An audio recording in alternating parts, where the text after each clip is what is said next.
আলামিন তার হাবিবকে বলেন, ইয়া রাসূলুল্লাহ, ইয়া হাবিবাল্লাহ, আপনি বলে দিন, কুল ইন কুনতুম তুহিব্বুনাল্লাহ ফাত্তাবিউনি ইউহিব্বুকুমুল্লাহ ওয়া ইয়াগফির লাকুম যুনুবাকুম ওয়াল্লাহু গফুরুর রহিম। হে রাসূল, আপনি বলে দিন, আমার বান্দারা যারা, আপনার উম্মতরা যারা আমি আল্লাহকে মহব্বত করতে চায়, তারা যেন আপনি রাসূল, আপনি হাবিবকে যেন তারা মহব্বত করে। আপনি হাবিবকে মহব্বত করবে কিভাবে? আপনার হাবিবের চাল চলন, রীতিনীতি, আচার আচরণ, বাজার ঘাট, ব্যবসা বাণিজ্য যা কিছু আপনি করেছেন সব কিছু ওইভাবে অনুকরণ করবে। যদি মুসলমান যদি কাফেরদের অনুসরণ অনুকরণ করে, তাহলে কাফেরদের সাথে তার হাসন নাসর হবে। আল্লাহর কসম করে বলছি বন্ধুরা আমার, যখন নাকি কোনো ব্যক্তি আল্লাহর হাবিবের অনুসরণ অনুকরণ করবে, সে ব্যক্তির জন্য আল্লাহ রাব্বুল আলামিন জান্নাতের 8টি দরজা খুলে দেবে। সুবহানাল্লাহ। আল্লাহ রাসূলের অনুকরণ যদি করি, তখন 8টি দরজা খোলা হয়ে যায়। এই আমাদের রান্নাঘর থেকে শুরু করে আমাদের সংসদ পর্যন্ত আমাদের প্রতিটা ঘরে আল্লাহ রাসূলের অনুকরণ করতে হবে, আল্লাহ রাসূলের সুন্নতকে আদায় করতে হবে। আল্লাহ রাসূল যেভাবে খানা খেয়েছেন, আল্লাহ রাসূল যেভাবে বাজারঘাট করেছেন, আল্লাহ রাসূলের স্ত্রীগণ, বিবিগণ, তার কন্যাগণ যেভাবে খাবার রান্না করেছেন, তারা যেভাবে বিসমিল্লাহ বলে হাঁড়ি যখন চুলাই দিয়েছেন, এই বিষয়গুলোকে অনুসরণ করতে হবে। আজকে আমাদের সমাজের মুসলমানেরা, আজকে ফাতেমা, আজকে তারা বিবি আসিয়ার মতো মহিষী রমণীদেরকে চিনে না, তাদেরকে আজকে চিনে। নম্র ধামানের সাথে যারা চলাফেরা করতো, তাদের পথ যারা অনুসরণ, তাদেরকে আজকে চিনে। আজকে রাসূলুল্লাহ সাল্লাল্লাহু আলাইহি ওয়াসাল্লাম পথ যারা মারাইলো, তাদেরকে আজকে চিনে না। তাদের পথ যারা অনুসরণ করলো, তাদেরকে চিনে না। আজকে দেখা যায় হোটেলগুলোতে গেলে দেখা যায় আমাদের রাসূলের সুন্নত কতটুকু বাস্তবায়িত হচ্ছে। বিয়ে বাড়িতে গেলে দেখা যায় আমাদের রাসূলের সুন্নত কতটুকু বাস্তবায়িত হচ্ছে। বিয়ে বাড়িতে গেলে দেখা যায় গোলালো আপনি পছন্দ নাই করলেন, ফেলে দিলেন টেবিলের উপরে, বুঝলাম, কিন্তু এই গোশতের হাড্ডিগুলো কি করলো? গোশতগুলো কি অপরাধ করলো? গোশতগুলো কি করলো? ইবলিস কাল কিয়ামতের দিন আল্লাহ রাব্বুল আলামিনের দরবারে বলেন, রব্বুল আলামিন, এই লোক আমার বন্ধু, এই লোক আমার বন্ধু, এই লোক কিভাবে জান্নাতে যায়? সে তো আমার সাথে যাবে জাহান্নামে। আমার আল্লাহর পক্ষ থেকে বলা হবে, কিভাবে তোমার বন্ধু হয়ে গেল? বলে রব্বুল আলামিন, এই ব্যক্তি যখন নাকি খানা খেয়েছিল, খানা খাওয়ার পরে কিছু খানা উদ্ভিদ রেখে দিয়েছিল, ইচ্ছা করে কালচার করে আমার অনুকরণ করে, আমি শয়তানের অনুকরণ করে এসে এই খানাগুলো রেখে দিয়েছিল প্লেটে। আমি সেই খানা খেয়েছি, প্লেটটা চেটে খাই নাই, আমি চেটে খেয়েছি। সুতরাং এক প্লেটে যদি খানা খেতে পারি, তার চেয়ে বড় বন্ধু আর কি হতে পারে? আমার আল্লাহ রাব্বুল আলামিন বলবেন, ঠিকই তো। এই লোকগুলো তখন শয়তানের সাথে, ইবলিসের সাথে উঠবে, শয়তানের সাথে তাকে জাহান্নামে ফেলে দেওয়া হবে। বলি নাউযুবিল্লাহ। হোটেলের মধ্যে খেতে গিয়েছি, সময় ভালো করে চেটে চেটে খাচ্ছি, খাওয়ার পরে এক লোক জিজ্ঞেস করতেছেন, ওই টেবিলে আবার 2জন লোক বসা, বসে ওনার সিগারেট টানছে আর টানছে, আর চাপ গেছে, আর এই মতো অবস্থায় একজন আরেকজন খোঁচা মারলো। আমি সবাই দেখলাম, দেখার পরে চিন্তা করলাম হয়তো কিছু বলবে, ব্যাপারটা কি, ইশারা দিচ্ছে। তো একটু পরে, হুজুর আসসালামু আলাইকুম, ভালো আছেন? হ্যাঁ ভালো আছি। তো কি হুজুর, আপনার বাড়ি কি হুজুর? কেন, আত্মীয় স্বজন করবেন নাকি? না, মানে জিজ্ঞেস করলাম আর কি, বাড়িটার কথা জিজ্ঞেস করতে পারো না? হ্যাঁ বিক্রমপুর। হুজুর আপনার দেশে কুত্তা আছে? কুত্তা? হ্যাঁ আছে তো ভাই, কুত্তা আছে। তাতে কি হয়েছে? তো কুত্তায় কি খায় আপনাকে দেশে? তো আমি চিন্তা করলাম এই যে তো উপযুক্ত দাঁত ভাঙা জবাব দিয়ে তারপরে এখান থেকে বেরোতে হবে। তো কুত্তায় কি খায় এটা জানা দরকার কি? না, জিজ্ঞেস করলাম ভাই কুত্তায় কি খায়? তা আমি বললাম কুত্তায় চা খায়। তো আমাদের দেশে কুত্তায় চা খায়, এটা শোনার পরে সে, অন্য কেউ তো শুনে নাই, তারা 2জন শুনছে, চিন্তা করছে আমরা শুনছি, কিন্তু আর কাউকে শোনানো যাবে না, যে শোনাই তাহলে সবের চা আছে। হ্যাঁ, তো খাওয়ার সময় এই আদব রক্ষা করতে হবে, সুন্নত তরিকা খেতে হবে। সুন্নত তরিকা যদি পালন না করি, শয়তানের দলে আল্লাহ তাআলা আমাদেরকে উঠাইবেন। বুঝতে পারছেন কথা? এই জন্য আমার মায়েরা, বোনেরা যারা আছেন, সবাইকে সতর্ক হতে হবে। বাড়িতে দস্তরখান না থাকলে কি করতে হবে? দস্তরখানের ব্যবস্থা করতে হবে। আমার আল্লাহর হাবিব বলেন, যদি কোনো বাড়িতে দস্তরখানের ব্যবস্থা করা হয়, সেই বাড়িতে কখনো খানার অভাব হবে না, সেই বাড়িতে কশ্চিনকালে কখনো খানার অভাব অনটন দেখা দিবে না। বলি সুবহানাল্লাহ। দস্তরখান বিছানোর পরে যদি কোনো খানা সেই দস্তরখানের উপরে যায়, তাহলে সেই খানা উঠিয়ে খেলে আল্লাহ রাব্বুল আলামিন সেটার মধ্যে শেফা রেখেছেন। বলি সুবহানাল্লাহ। এই জন্য মা বোনদের উচিত, পুরুষ মানুষ তো এগুলো পালন, তারা তো বাইরেই কাজ করবে, মা বোনদের উচিত তাদের দস্তরখান ব্যবস্থা করা।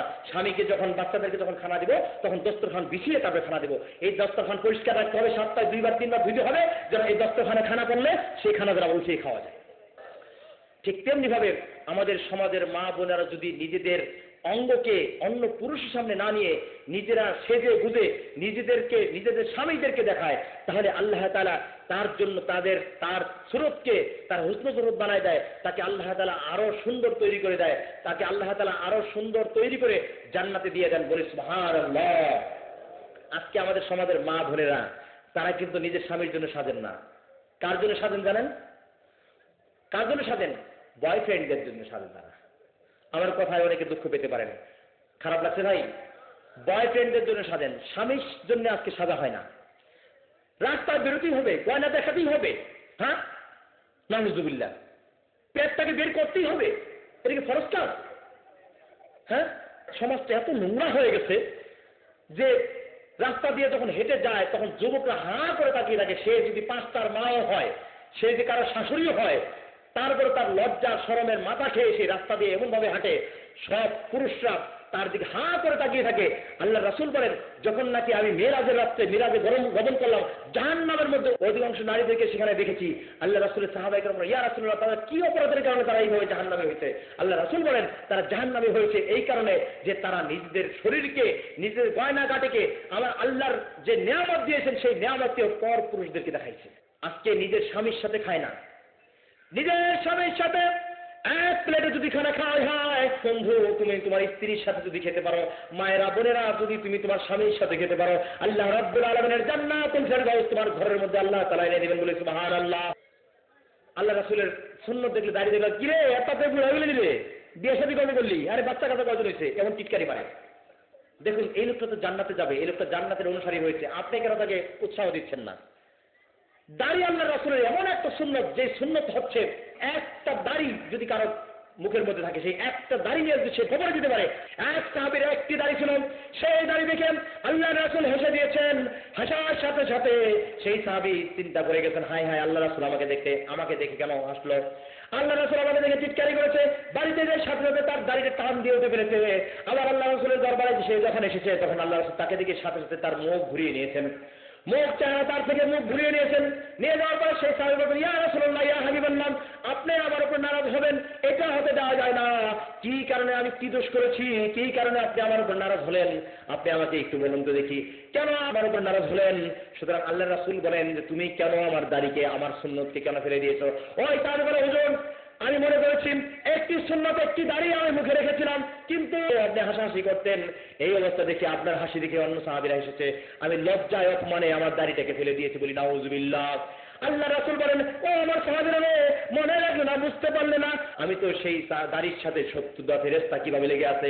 এই দৃশ্য দেখে আমি খুশিতে হাসছিলাম। বলে সুবহানাল্লাহ। এই অবস্থা দেখে আমি খুশিতে হাসছিলাম, আর তুমি আমার সুন্নতকে ফেলে দিয়েছো। সাথে সাথে তওবা করো, তওবা না করলে কাল কিয়ামতের দিন আল্লাহ রাসূল তোমাকে শাফায়াত করবে না। ওই সাহাবী তওবা করলেন, ওই সাহাবী একটি দাড়ি নিয়ে সে জান্নাতি হয়ে গেছেন। বলে সুবহানাল্লাহ। একটি দাড়ি যদি কেউ কদর করে, সেই ব্যক্তির জন্য আল্লাহ তাআলা জান্নাতুল ফেরদাউস নসিব করবেন। সুবহানাল্লাহ। আর আজকে সমাজে আমাদের মা বোনেরা পুরুষদেরকে দাড়ি রাখার জন্য উৎসাহ করে না। সুতরাং অনেককে জিজ্ঞেস করলে বলে বউ মানা করছে। কত বড় ছাগল সে, বউ মানা করছে আর সে দাড়ি ফেলাই দিল। জুনায়েদ বাগদাদী রাহমাতুল্লাহ আলাইহি বিখ্যাত বুজুর্গ ছিলেন। সেই বুজুর্গ যখন নাকি এক বাড়ির কাজ দিয়ে যাচ্ছিলেন, এক বুড়ি ছিল, সেই বুড়ি জুনায়েদকে বললেন, জুনায়েদ রে, আমার কথা শোনো, তালহিনা এদিকে আসো। জুনায়েদ কাছে আসলো। ওই বুড়ি মা বলেন, জুনায়েদ রে, তুমি আমাকে বলো তো দেখে, তোমার দাড়ি বেশি উত্তম না আমার ছাগলের দাড়ি বেশি উত্তম? বলি নাউজুবিল্লাহ।